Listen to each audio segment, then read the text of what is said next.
But we begin, as we should, with the reigning 6A state champions Ben Davis in a rematch of last year's regional against Cathedral. BD had a few playoff nail-biters on their way to Lucas Oil Stadium, including that matchup with the Irish, as a late fourth quarter field goal gave them a 27-24 win. But this is a new year, new team. However, same goals for each of these programs. They want to raise the trophy. BD bringing in the Skydivers pregame. The Giants go to the air early. Isaiah Rogers over to Mark Zachary on the sideline. Indiana Mr. Football candidate Zachary.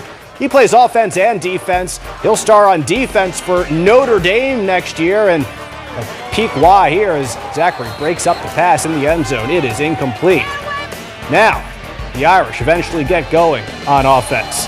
That's Cameron Coors to Devon Slaughter for 6 points. Cathedral taking a 10-0 lead. Ben Davis trying to match, but ball on the ground and eventually scooped up.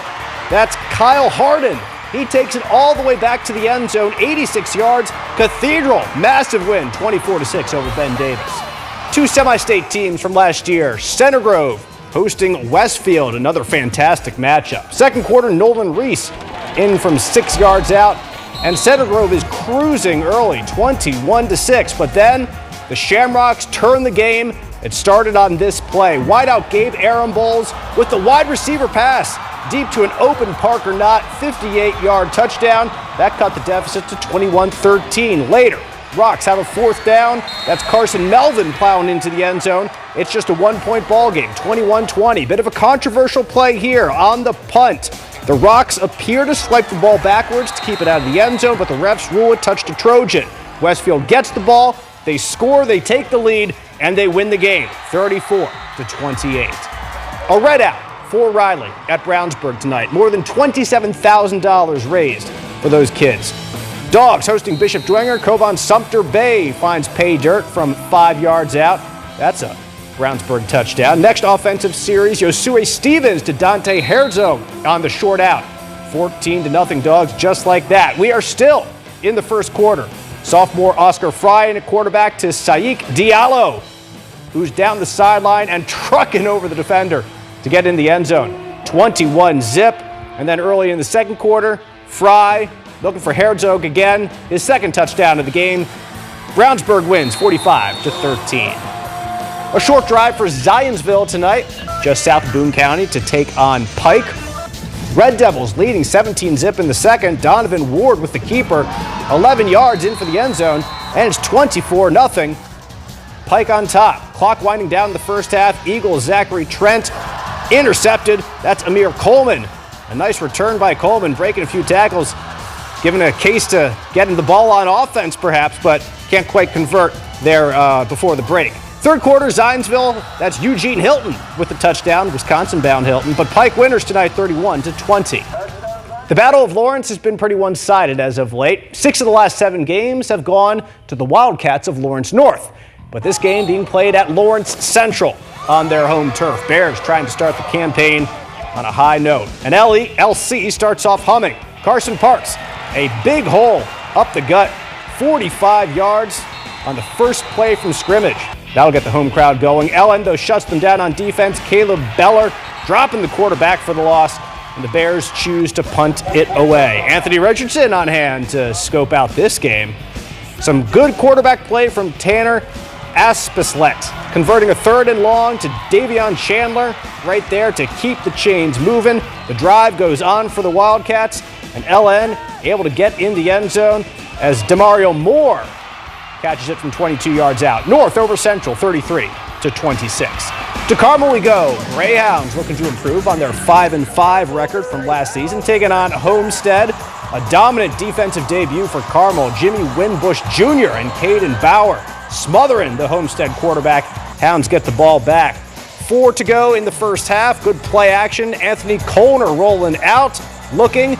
Beautiful throw across his body while rolling the opposite way. That's Ozzie Pollard hauling it in from a 26-yard touchdown. Final seconds of the half. Hounds another shot. Kane Nancaro out of nowhere to save a score there for Homestead. But with 4 seconds left in the half, Colner looking here with a quick out pass to Nathan Williams for the touchdown. Carmel winners 34-10. Back-to-back 0-10 seasons at North Central. Can the Panthers stop that skid tonight? Hosting Fishers. Tigers, though, ahead 7-0 early, and they are adding to their lead. John Anthony Hall, another Indiana Mr. Football candidate at wide receiver, into the end zone.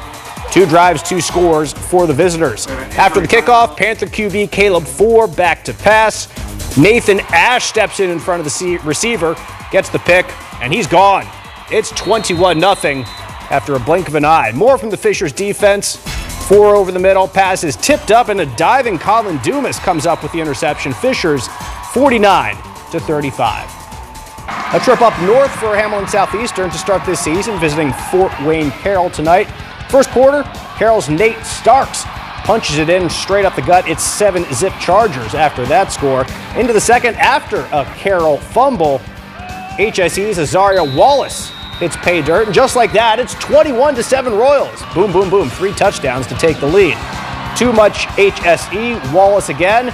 It works, keep going to it. Hamline Southeastern wins 45-21. Decatur Central's made it to the 5A state championship twice in the past 6 years, including last season when the Hawks came up just short of their first title in program history. The quest to get back to Lucas Oil Stadium starts hosting Columbus North tonight. Bulldogs with the football. Asher Ratliff looking to throw, and he's on the run, loses the ball, recovered by Jordan Shanks for Decatur Central. They have the ball. Hawks trying to capitalize. Braylon Morris rolling out to the far side and finds Casimir Hicks. Hicks into the end zone. DC cuts into the lead. But the dog pack for Columbus North moving the ball at will tonight. Ratliff to Braylon Thoman down the middle. And the state finalists fall. Columbus North winners 41-15. Warren Central visiting last year's 5A state champs Fort Wayne Snyder. Really tough test for the Warriors to start this season. They have the ball in the second, but Landon Fry, the Snyder linebacker, he's going to play baseball at IU. Pretty good handles there, gets the interception. Warren Central's defense, though, would step up multiple times in this game as Snyder has the ball. Ball is tipped, picked off by the LSU-bound Damian Shanklin. Some late points in this game give Warren Central the win, and a shutout. 15-0 is the final. Back to Central Indiana we go. The Woodmen of Greenwood facing Seymour tonight. Early on, Owls have a 4th down. They get the first and more. Mikey Wright to Jalen Johnson for the touchdown. 7-6 Greenwood after that play. Later on, the Woodmen have a 4th down of their own. Aiden Houseman to Brandon Eldridge. Just enough yardage to keep those chains moving. And then Gunnar Rupert would cap off this drive with a touchdown run. Greenwood ahead at the time, but Seymour comes back for the 23-20 victory. On to a clash in the Circle City Conference. Reigning 3A champions Bishop Chatard visiting Brebeuf Jesuit tonight. An overflow crowd, as you would expect, ready for this rivalry renewed. Visitors had the lead at halftime. We pick things up in the third. Brebeuf quarterback Maverick Geske, plenty of time, finds Taylor Clark near midfield. That Brebeuf team can air it out for big gain after big gain, but the drive would fizzle out. Geske on 4th down, dropped. That's Michael McGinley for the Trojans on 4th down. That sets up Chatard on the positive side of the field. Daniel Shaw busts into the end zone for 6. All Trojans tonight. Chatard winners 58-35. Heritage Christian now looking for a 4th consecutive win over their rivals Covenant Christian. And a hot start for HC. Very first offensive drive, Elijah Pimentel cuts it back, finds some space down the far sideline. Good blocking from his fellow wide receivers down there. And he's into the house for a 66-yard touchdown. Ensuing HC drive, another Pimentel rushing touchdown. 96 yards on 3 plays, just 5 minutes in. Heritage Christian cruising, and the Eagles kept going. 3rd and 2, Eli Nix would get the QB keeper. Heritage Christian winners 55-12 is the final.